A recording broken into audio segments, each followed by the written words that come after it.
प्रार्थना पत्रिका 25/4/2024।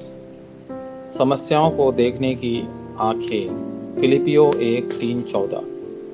और मेरी प्रार्थना है कि तुम्हारा प्रेम ज्ञान और अदृष्ट की गहराई में और भी बढ़ता जाए, ताकि तुम यह समझ सको कि क्या सबसे अच्छा है और मसीह के दिन तक शुद्ध और निर्दोष रहो। समस्याओं को सही ढंग से देखने के लिए तुम्हारे पास आंखें होनी चाहिए। परमेश्वर की योजनाएं उसमें छिपी है, जिससे वह सबसे अधिक सामर्थ्य मानता है।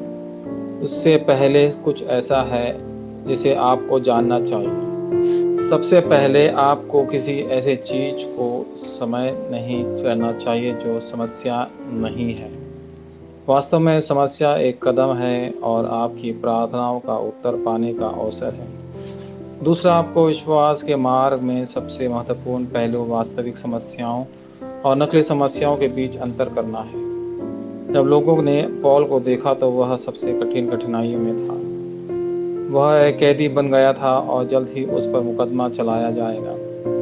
हालांकि पौल ने इसे अपने सबसे बड़े अवसर के रूप में देखा। वह कानूनी पुष्टि प्राप्त करने का प्रयास कर रहा था कि रोमन सम्राट के सामने सुसमाचार का प्रचार करने में समस्याएं मौजूद नहीं थी। तो आपकी वास्तविक समस्या क्या है? पहला, इजराइल की अन्न आपदाओं और भावी पीढ़ी की समस्या है। ईस्वी सन 70 में इजराइल नष्ट हो गया और उसके वंशज पूरी दुनिया में बिखर गए। इसके भीतर सच्चे शिष्यों को अलग कर दिया गया। यहूदी लोगों को जीवित रहने के लिए सुसमाचार प्राप्त करना था, भले ही वे बिखरे हुए हो। इसके लिए तैयारी करने के लिए पौल रोम गया। पौल की प्रार्थना की तरह आपकी प्रार्थना भी भावी पीढ़ी और राष्ट्र को बचा सकती है।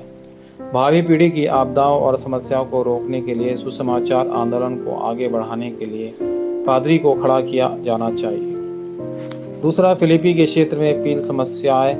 ईश्वर ने पौल के सभी सुसमाचार प्रचार के दरवाजे बंद कर दिए और उसे फिलिपी के ले गए, जो एक व्यापारिक केंद्र था जो इस हद तक विकसित हो गया था कि यूरोप और एशिया को जोड़ने वाला एक राजमार्ग बनाया गया था। क्योंकि फिलिपी को सुसमाचार प्रचार करना था, इसलिए पौल ने रोम सम्राट में अपील की। इस तरह आपको अपने परिवार की वंशावली, वंशज, अपने क्षेत्र की समस्याओं को जानना चाहिए और उसके उत्तर प्राप्त करना चाहिए। तीसरा, रोम की वास्तविक समस्या बहुत शक्तिशाली देश जिसने 2-3-7 राष्ट्रों को नष्ट कर दिया। रोम ने दुनिया के लिए एक रास्ता बनाया और 2-3-7 राष्ट्रों को नष्ट कर दिया। हालांकि पौल जानता था कि उसे रोम में सुसमाचार की गवाही देनी थी।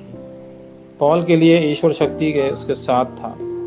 जब समस्या आती है, आपको धन्यवाद और खुशी के साथ प्रार्थना करनी चाहिए, क्योंकि आप अंत तक सुसमाचार आंदोलन को जारी रखने के आशीर्वाद के भीतर है। अंत आपको यह समझाना चाहिए कि सबसे अच्छा क्या है। ईश्वर की योजना को देखें और वास्तविक चुनौती शुरू कर दें।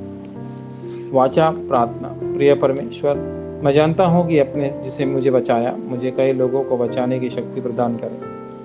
यीशु मसीह के नाम पर मैं प्रार्थना करता हूँ, आमीन।